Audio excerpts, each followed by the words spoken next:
An American army is fighting for you. 1941, a date which will live. Note that the first atomic bomb was dropped on Hiroshima. These forces met their mark. We have declared the war in Vietnam. But we don't plan to surrender either. We are going to win. Proportions and would lead to World War III. Allied air forces began an attack on military decide that in the 21st century that America... March 5th, 2052, the United States has officially closed. The United States will go ahead with a national quarantine. The new plague virus. Disaster sweeping understands the collapse of the United Nations.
Right here, below. All right, ain't nothing in there.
War never changes. It was the inevitable result of the path humanity had chosen. Everyone who entered into the conflict expected victory. Everyone was optimistic. But as the hostilities escalated, optimism faded, and society began to collapse. The great vaults were built to house the wealthy, the powerful, the influential, and those deemed necessary to their survival.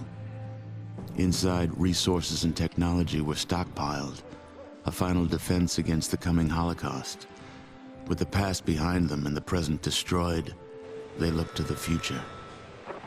The sturdy Vault Zero was to be the nucleus of the Vault network, housing the greatest leaders, artists, and scientists. The inhabitants of Vault Zero were to reunite the vaults and lead the people to a new life, a new world. But after the bombs, the world would be a harsh one.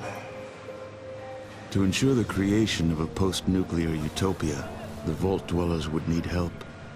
Machinery was constructed to tame a land hardened by the ravages of war, then tempered by nuclear winter. But plans were barely in place when the first missiles left the silos. During the destruction, communication between the vaults ceased. Entire vaults were lost. Those that survived were on their own. Not all vaults succumbed to the machinations of war. On North America's west coast, one group of military vault dwellers emerged almost unscathed. They surveyed the wasteland and squared their shoulders for the task ahead. These dedicated survivors salvaged the technology from the vaults, technology that was studied, replicated, and fiercely guarded. For they knew that while their power came from numbers, their future lay in scientific knowledge. In time, they formed the Brotherhood of Steel.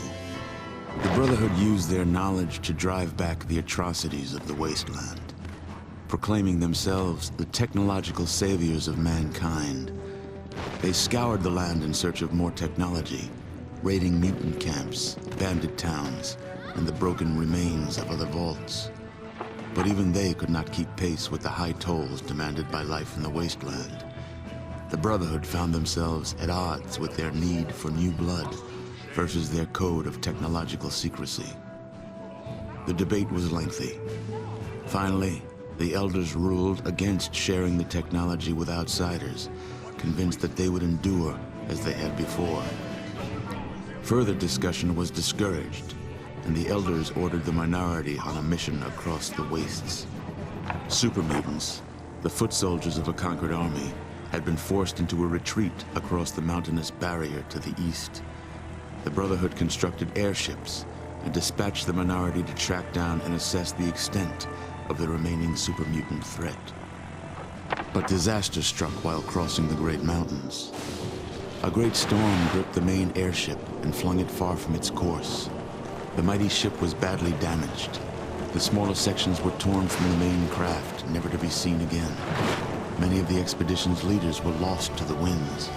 The fraction of the crew that still survived struggled to keep their ship aloft before finally crashing on the outskirts of a once thriving metropolis, a city once called Chicago. Broken, scattered, and scarred, they took stock of the situation and once again squared their shoulders to the task ahead. The Brotherhood had much to offer the surrounding villages. They traded advanced medicines in exchange for food and labor. They traded protection from bandits in exchange for new recruits. In time, their ranks began to swell. Separated by distance and ideology from the main Brotherhood forces, the minority was free to forge a new Brotherhood of Steel, one that reflected the ideals they had strived for all along. However, one's future in the wasteland is never certain, for an old power has awakened, also bent on making this land its own. Life in the Brotherhood is about to change.